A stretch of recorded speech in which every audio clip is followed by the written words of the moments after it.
We're continuing in section 10.4, and our focus in this section is on linear applications. Transistors continue to be used in linear applications. Most transistor applications perform interface functions. An interface is used to make the current or voltage levels in one part of the system compatible with another part of the system. Linear ICs consist of several thousand interconnected transistors that perform the desired function. We start out with a current amplifier. The circuit below is being used as a current amp in an industrial computer system. Here we have computer circuits, and remember these are going to be putting out zeros and ones. And then we have something called a DAC, and this is a digital to analog converter. So this would take this digital data and convert it to an analog signal. Let's look at our discussion here. A digital to analog converter converts binary data to an analog format for control of physical quantities such as motor speed, temperature, and pressure. And these devices are typically referred to as transducers. They're devices that convert physical quantities to electrical quantities and vice versa. Sometimes they take the quantities, convert it to a voltage. And these devices are used in industrial control. So here we have a circuit that is performing this function. Q1 is configured as an emitter follower. It will pass the analog value to the external device. The emitter follower will step up the current as a function of beta to supply the external device. So here we have the circuit, the binary data converted to analog.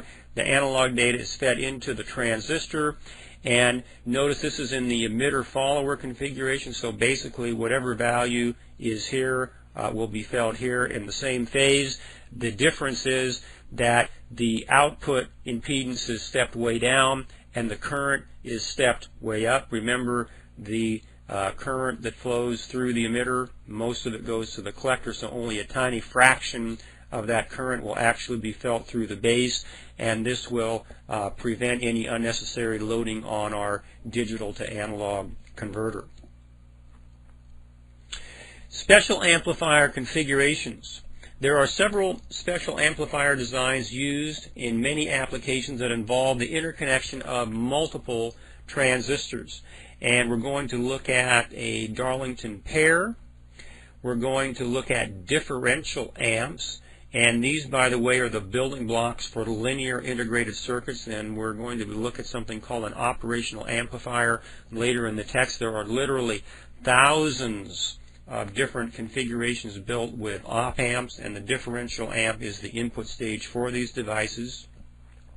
And then we'll look at something called a cascode amplifier. Okay, here we have a Darlington pair. Let's see, recall the base to collector current is a function of beta. Now remember, we talked about that. We said that beta equals IC over IB, and we've been talking about this, but remember that the current that comes up through the emitter, only a small fraction goes through the base, most goes to the collector. And since two transistors are placed together, base or emitter to base, the total beta will be a function of beta times beta. And so if the beta for this transistor was, I'm going to throw a number here, 141, and the beta for this transistor was 141, and we multiplied those out, you'd get about 20K. Okay, so the current coming through here will be 20,000 times larger than the current that goes here, so that's quite a change. Now, in this particular device here, your textbook doesn't show it like this. Your textbook actually shows two separate transistors, but these are, this BCX38B actually puts two transistors in one case rather than having them separated. Now, what you'll see here, and if you look carefully at this, you'll see that you come up, as current is supplied through the emitter, it goes to the base. And so we would have a current coming out of the base, and that would be a function 141 times, if that is the beta, smaller than the emitter. And then it's connected to this one, and that tiny current goes through here. And then if the beta is 141, it is again reduced by that fraction. So the current in the base to the emitter will be a function of roughly about 20K, if that is in fact the case. Now, the reason I use that particular number is because the overall current gain can be as high as 20,000 with the Motorola Tip 101. Now, this is the Darlington pair that they mentioned in your text, which has this particular beta. If you take the square root of that, this is what you will get. So the beta of each is roughly 141. Since voltage remains unchanged and current is dramatically stepped up, resistance is very low. So remember that when you had a voltage going into the base and it came off the emitter, the voltage remained almost the same. But current is going to be drastically stepped up. And so remember that resistance is inversely proportional to current. So as that current is jumped up by this factor, resistance is going to go down by that same factor. And so this is remember we talked about that the emitter follower was used to step down output impedance. And so when you're using this kind of device, the output impedance will be stepped down by a huge factor. And so this would output impedance would be very low, and this would be suitable for driving low impedance loads. Maybe we had talked about a speaker. We connected up a speaker here. This type of device is commonly used to drive as final output stages in amplifiers. Okay, output is very low impedance, which provides high input impedance for the following stage or output. And recall, when we talked about amplifiers, if we had the low output impedance would make for sending the signal to the next stage, and if the next stage has a high input impedance, then most of that signal will in fact be captured.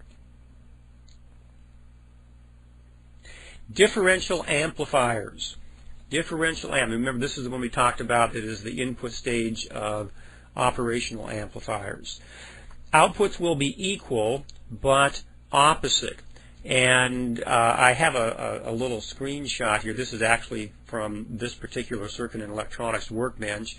And this is showing the outputs from Q1 and Q2. You'll notice they are equal, but that they are opposite. With no input, the output difference across Q1 and Q2 will be 0 volts. And so we need to do a little bit of looking at the theory of how this actually works. Notice that we have a positive 20 volts up here at the top of the amp and a negative 20 volts down here at the bottom. Now, what will happen here is that we have this 20 volts across this component, right, and it's about 20 volts. What will end up happening is that since we have our source connected like this, effectively we have a ground here and a ground here. Now, we don't have it. It's not this would ground out the AC, but since we have the signal source connected to a ground, effectively it works that way. And so the minus 20 volts would be, there'd be 0.7 dropped here, 0.7 dropped here, and so effectively there's 19.3 volts across this 100K component. Now, that will develop a specific current, and that current will be split two ways. Half of it will go this way, half of it will go this way. Now, if these two transistors are identically matched, which is a requirement for these, we'll have exactly the same current flowing through here and exactly the same current flow through here. Now, what that will result in is, let's pretend let's pretend that this is about 10 volts on the collector here, and we'll say 10 volts on the collector here. Now, since these are exactly the same voltage, then if we were to connect and look at, if we had a component across here and we looked at the voltage across this component, then it would be 0, because each each collector has exactly the same voltage. The difference would be 0, and hence the term differential amplifier. What it's going to do is amplify the difference. So with no input, we have 0 out. Okay. Equal amounts of current flow through each transistor. With an input, overall current remains the same, but now unequally divided, resulting in an output. Okay, so with an input, let's look and see what happens with an input. Say we have an AC input coming in, and what is going to happen is that here we have the positive value coming into this transistor. Now, what that positive is going to do is it is going to the biasing of this transistor is going to be, if we have a negative voltage down here, and now we have a positive here, the forward bias is going to increase, and this transistor is going to conduct much harder than this one. So what will happen is that we have this current supply coming up like so. Since this one is conducting harder, more current is going to flow through this than this side. And since there's only so much current being supplied, more current will be going here than is here. Now, what's the result of that? Well, if there's more current flowing through this transistor, more current will flow through R3. Now, that will drop a larger voltage here, resulting in a lower voltage here. So as this increases, this voltage will actually be decreasing, and that is the phenomenon we talked about of phase inversion, where you have the input into a transistor, the output is inverted. So as current increases here, the actual output on Q1, the voltage will go down because more current is dropped across here, more voltage is dropped on this device. Now, on the other side, remember, we had more of that current is going through Q1, and there's less current here. Now, the opposite happens here. Because there is less current here, less voltage is dropped across R2, making more voltage available here. So this voltage will be increasing. So if we're measuring across this component, we see this one is decreasing, this one is increasing, and what we will measure is the difference. And so the differential output provides an output when the inputs are different. And so in this particular device, on this output, we would have a output that is 180 degrees out of phase with the input, and this one, it would be in the same phase as the input. And when we first introduced transistors, we mentioned that some amplifiers would invert, and there would be situations when you would have a non-inverted output, and this is the case where you would have a non-inverted output where the output is in the same phase as the input. Okay, continuing in our discussion on differential amps, this is the same circuit again. The differential amplifier is fundamental in building blocks for linear integrated circuits. And as I mentioned earlier, these devices are used as the input stage for these things we call op amps. It removes the need for coupling caps, so it can amplify down to very low frequencies, including DC. Now, you remember that for practical purposes, we are at virtually ground as the input. Now, since we're at ground, there's no DC that's interrupting things, so we can send in, there's no need for a coupling capacitor. So we can send in extremely low frequency. In fact, we can go all the way down to DC if we desire. So there's no need for the coupling caps and dealing with the reactances and things that arise from capacitors. So that is a major advantage of a differential amplifier. DAs are used for amplifying low-level signals which are subject to noise. The amp will reject the noise. This is often referred to as common mode noise. Recall, there is no output with no input. Noise will appear on both inputs and will not be amplified since it does not represent a difference. Now, typically with noise inputs, for example, 60 hertz noise or just atmospheric noise, maybe RF energy or whatever that's in surrounding an application, it will be applied to both inputs. So here we have this noise coming in. Say the noise is here, but the noise is also here. Now recall that the differential amplifier only amplifies the difference. So if I have the same input here and the same input here, there is no difference on the input. So the noise does not get amplified. And I don't think your text mentioned this, but this is often referred to as common mode noise, since the noise is common to both inputs, therefore it does not get amplified. This represents a major improvement over the common emitter amp. With a common emitter amp, it's going to amplify signal, but it's also going to amplify noise. And the differential amplifier will not do that. Okay, then we have the Codec Amplifier. These amplifiers have a very high input impedance since they're using FETs, and they have a very low input capacitance. Now, input capacitance tends to shunt high frequency signals to ground, thus reducing gain at HF.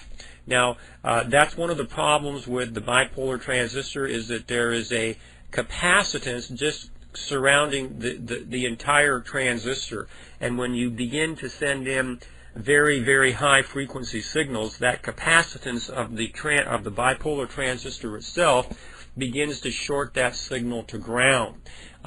This device has a very small input capacitance, and as a result it can be used to amplify high frequency. So let's take just a brief look at this configuration. R2 and R3 provide biasing for Q1, and the numbering I have on these will not be the same as the one in your text. Since I built this with Workbench, I've got so these numbers will apply to this circuit, even though it's the same circuit. In your text, the numbering of the components is different. Anyway, R2 and R3 provide the DC biasing for this FET. C5 right here provides an AC ground for Q1. The drain resistance of Q2, okay, the drain resistance of Q2 sees a low resistance at the source of Q1 right here. Now this results in a low gain for Q2. The high input impedance going in here, coupled with the low gain, reduces the capacitance and enables the passing of high frequency signals. Both JFETs in this circuit can be replaced by a dual gate MOSFET, so both of these components actually can be replaced by a dual gate MOSFET. There's a picture of it in your text, so that you don't have to have all this circuitry, but you can just have this dual gate MOSFET that serves that function. Okay, this concludes our brief look at linear amplifiers. We looked at the Codec amp, ideal for high frequencies. We looked at the differential amplifier, which amplifies the difference, and it is widely used as the input stage in operational amplifiers. We also looked at the Darlington pair, which will step down output impedance significantly and actually step up current rather dramatically. And let's see, we looked at a current amplifier. These are used in industrial control. In fact, we have a emphasis in our electronics programs, specifically addressing the subject of industrial control. I have several quarters actually that address all of the different kinds of devices that can be used in industrial control. So this concludes section 10.4 on linear applications.